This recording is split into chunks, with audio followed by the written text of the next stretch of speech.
Hey, welcome back to The Dive. Today we're chatting with Gareth Soloway from InTheMoneyStocks.com. But before we dive into it, I'm just going to ask you to hit that subscribe button for me, please.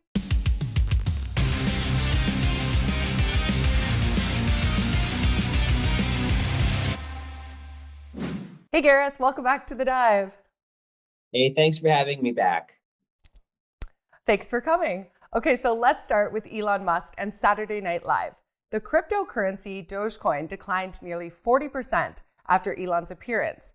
What are your thoughts on Dogecoin, and do you think Saturday night was the top?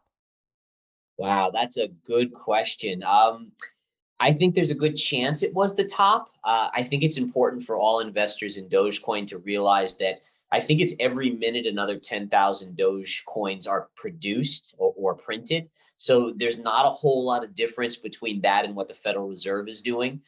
So keep that in mind in terms of the scarcity aspect of cryptocurrency, or at least that one in specifics. But I think there's a good chance that it was. There was a lot of hype going into his SNL appearance, hoping that he was going to pump it. He didn't really pump it much, and you did see a pretty sharp sell the news event there. So we will see. I will be going out on a limb and say yes, it is the high, but also realize that that's a pretty gutsy call, and I could be wrong. How much of an impact do you think Dogecoin has on Bitcoin? If Dogecoin had a major pullback, do you think that would have an impact on Bitcoin? Yeah, I do think I actually look at Bitcoin as the leader here. Bitcoin actually put in a top of 65,000 weeks ago at this point and has since been consolidating. In fact, it made a lower low and lower high. So technically, Bitcoin is actually putting in a bearish pattern here. The only thing that would change that is if it took out 65,000, then that would begin a new bull run in it. So I think that that is the main one. The reason why I look at that as the leader is because that's the one that institutions are most invested in. Dogecoin is much more of a retail investor phenomenon where they're the ones chasing it. They don't necessarily pay quite as close attention to the realistic price points of what's expensive and what's not. So I think Bitcoin likely put in a top, and eventually you'll see retail investors in these other cryptos follow suit with downside action. So, since the last time we spoke, the Federal Reserve has been consistent about being reactive and indicating they don't plan on raising rates. We then saw former chair of the Fed and current Treasury Secretary Janet Yellen state the Fed may need to raise rates. How are you evaluating the Fed's tone, and what impact does that have on your trading strategy?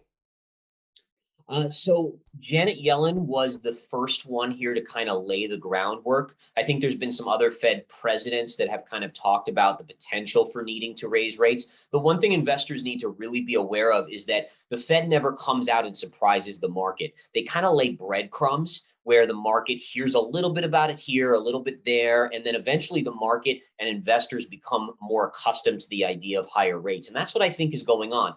You know, Jerome Powell saying they're going to raise rates, he's the ultimate king in the Federal Reserve.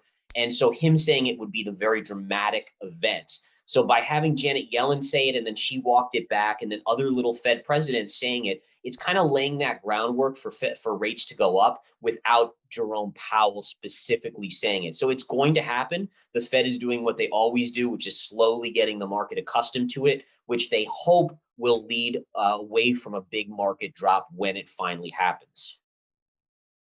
Copper is now at all-time highs. Do you think this is a sustainable rally? How are you reading the charts?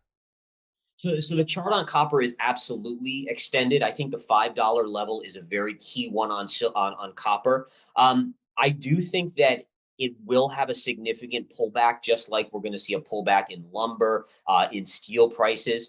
But it could last a little bit longer considering the reopening trade is looking to be so robust. The way I kind of have it penciled in for my future kind of cycle work is that you're going to see this a massive reopening. We're going to see GDP in this next quarter probably be close to 10%.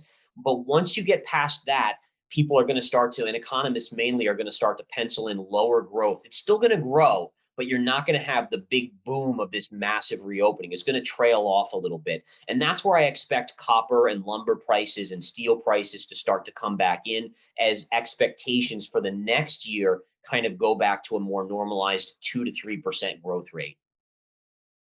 We have to ask your thoughts on gold. Where do you see it heading over the next year, and what are the key price levels?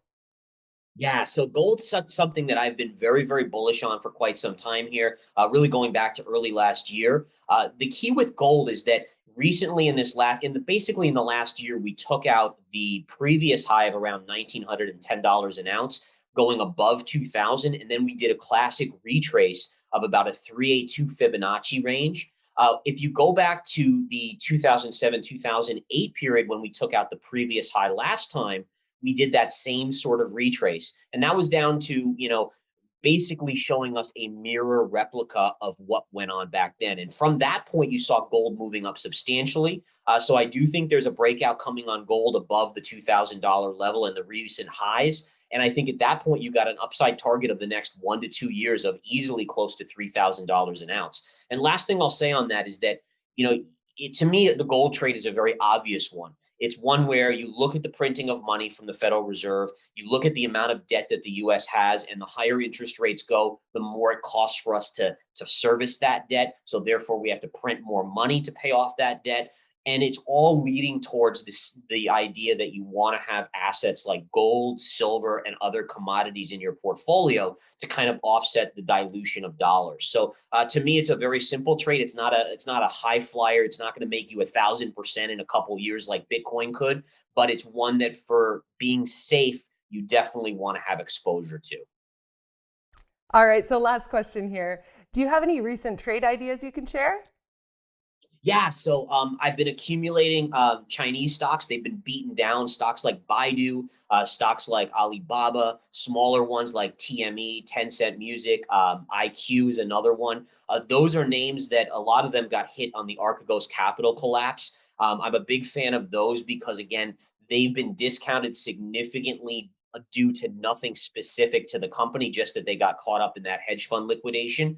So those are names that I like. I also think the Shanghai Composite could have a potential Bitcoin type move of literally 4, 5, 600% over the next 2 to 3 years. And that could be a reason to hold these Chinese stocks for the longer term. So I like those. I still think Viacom's very attractive down here, paying a 2.5% dividend, as well as a forward PE of around 9. I think it's very inexpensive down here until it gets back to at least the mid 50s. All right, well, thank you so much for sharing your insights with us today, Gareth. Thank you so much for having me. It was a pleasure. Thanks so much for watching. We'll see you next time. And in the meantime, don't forget to like, subscribe, and share.